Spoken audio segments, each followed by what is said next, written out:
Christmas, much of what if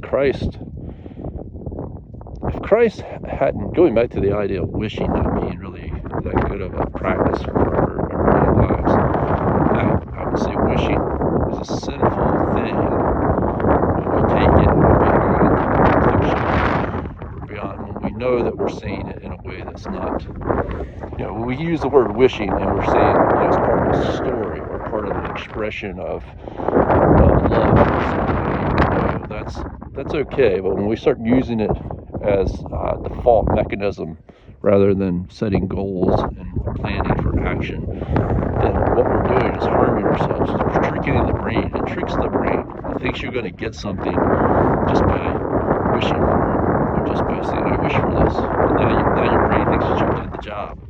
So that's harmful to ourselves, and that's essentially what sin is. We harm ourselves, and through that we can also harm others. So many different ways, you have to live with it. That's the way in the world. That's the whole idea of forgiving and getting better.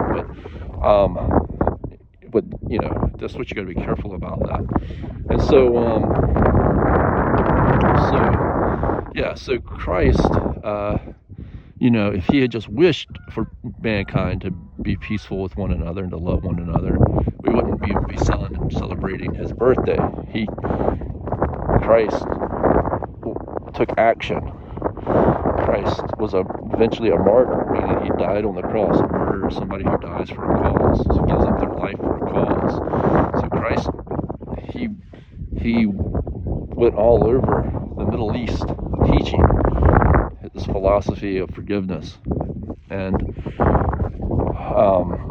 many philosophers before the time of Christ, so the world and mankind go way beyond Christ. Before Christ's time, in the sense of a timeline of mankind. There was many great philosophers before Christ who started understanding these flaws in human nature, and especially as the world became more modern, and we went from being hunter-gatherers to living in larger communities and that sort of thing. They started to recognize people like Socrates and Aristotle, who was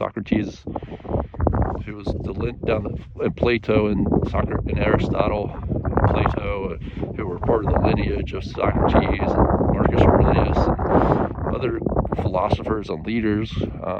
That's in Europe, but in other parts of the world as well.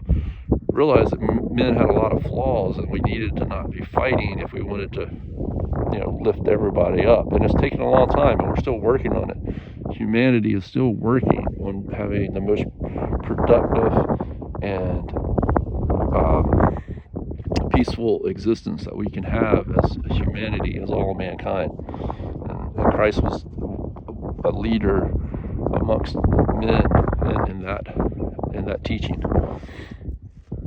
I love you.